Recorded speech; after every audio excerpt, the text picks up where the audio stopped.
This is a Dell Optiplex mini tower with a second generation Intel Core Sandy Ridge processor in it. When I started this YouTube channel back in early 2016, these were all the rage in the budget gaming PC scene, and for good reason. These are nearly a complete gaming computer for dirt cheap, usually available for under $100 or so, coming with everything you need except for a graphics card.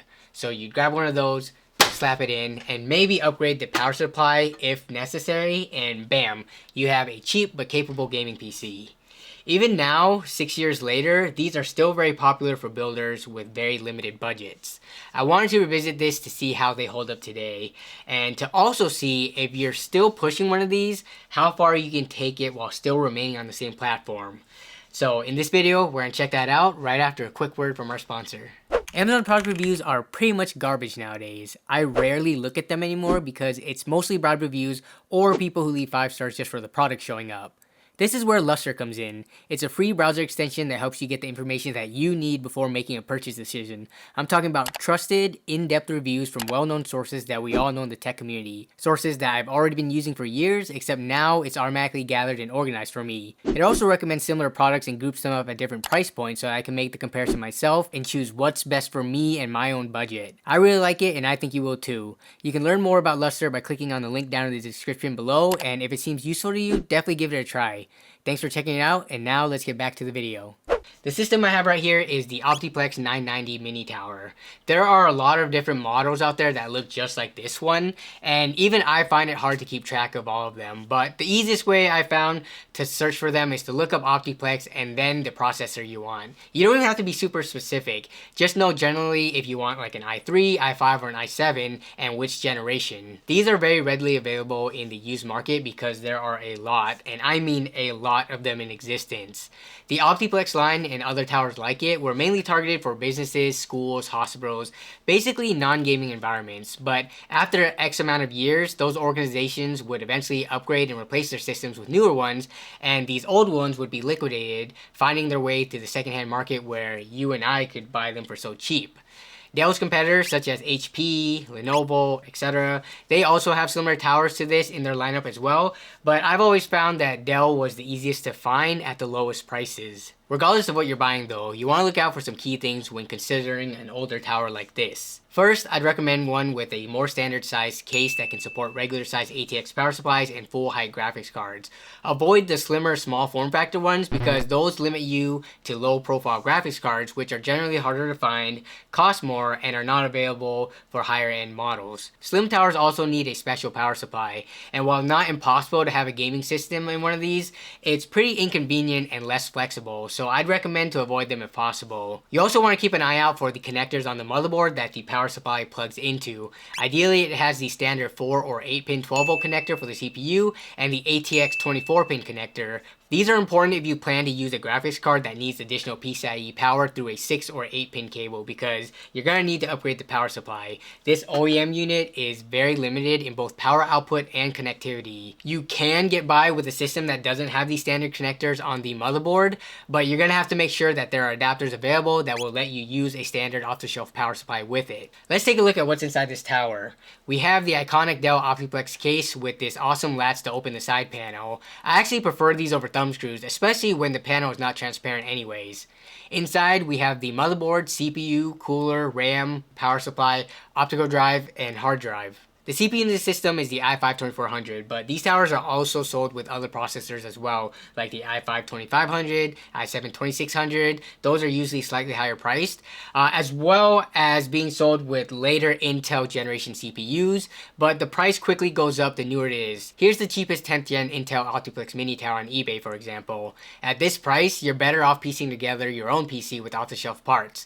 No reason to pay this much and be locked into a lackluster case, motherboard, and power supply. For this video, since I'm pretending it's 2016 again, I'm going to be pairing this tower with the GTX 750 Ti.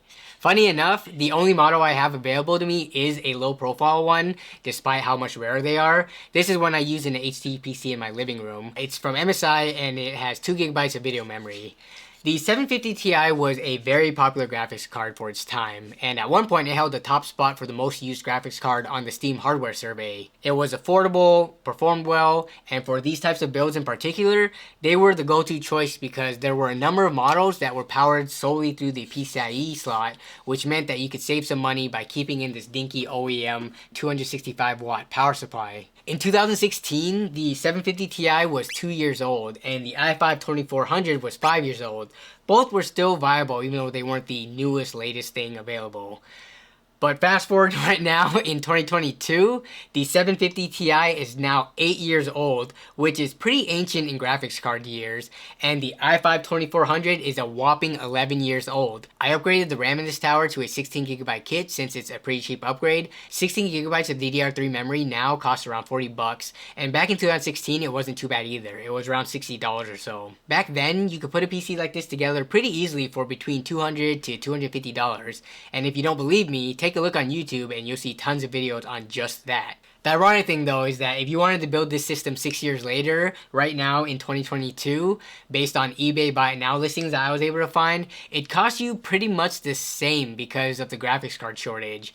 A 750 Ti is going for no less than $100 on eBay despite its age, but the cost of DDR3 memory and the towers have gone down a bit, so it evens out. If you're really dead set on buying one of these systems though, definitely try to buy it locally because the shipping cost is expensive due to both their size and weight. The i5-2400 only has 4 cores without hyperthreading, so that's a total of 4 threads and can be pretty limiting in modern games. For a reasonable upgrade, you can go one of 2 ways. You can get an i7 processor like the i7-2600, which is 4 cores with hyperthreading for 8 threads, or you can go with a Xeon processor with the same amount of threads. I always found it kind of hard to keep track of all of the Xeon processors that are compatible with which Intel platforms because there are so many of them that exist, and Intel themselves don't even keep a complete list of all of them in their official database. If you're watching this video and you also find the Xeon naming confusing, then you're in luck because my good friend Chris from Coalition Gaming made a really informative video recently breaking it all down. So definitely go check that video out to learn more and let him know that I sent you. The Xeon processor that I ultimately ended up with is the E3-1270, which is pretty much the equivalent to an i7-2600 with regards to core count, threads, and clock speeds, except it's a bit cheaper. I got mine for $35, whereas the 2600s usually go for around $50 or so. There are better i7s and Xeons that you can go with that have slightly better clock speeds, but they start to cost noticeably more and the value proposition goes down past the ones that I mentioned. At that point, you're better off just upgrading platforms. A nice thing about the Xeon upgrade is that it didn't require any special modifications or any fancy expensive motherboards. All I had to do was update the BIOS to the latest version using the i5-2400 first. With the processor upgraded, I now wanted to put in an overkill graphics card to push the system to the limits. I ended up using an RTX 3060 Ti because it's the only current graphics card that I had that would fit into the Optiplex case without modification, and it's plenty powerful to bottleneck the CPU. With this graphics card also came a required power supply upgrade, which I used a CX650M, and that fit fine inside the case and was perfectly compatible with the system with no special adapters needed. Now that scenario is a person who is hanging on to the old platform for dear life. Let's see how it plays out. I tested a range of games from easy to hard to run. Some of these games are pretty old by now, but I tested them anyway because they've continually been updated over the years and remained relevant. I'm talking about games like League of Legends, Rainbow Six Siege, Grand Theft Auto. These were around back in 2016, but they're still very popular now, so they're worth retesting along with the newer games. I'll have the results from the i5-2400 and 750 Ti shown on the left, and the Xeon E3-1270 and 3060 Ti shown on the right. I did increase the graphics settings with the upgraded configuration because it didn't make sense to run a lot of these titles on low with the 3060 Ti in there. So also keep that in mind when looking at the frame rate differences. There's also going to be a visual improvement. But yeah, sit back, relax, and enjoy the benchmarks.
So there you go.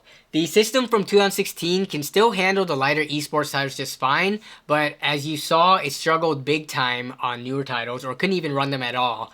Though with a CPU and modern graphics card upgrade, you can still get a decent gaming experience.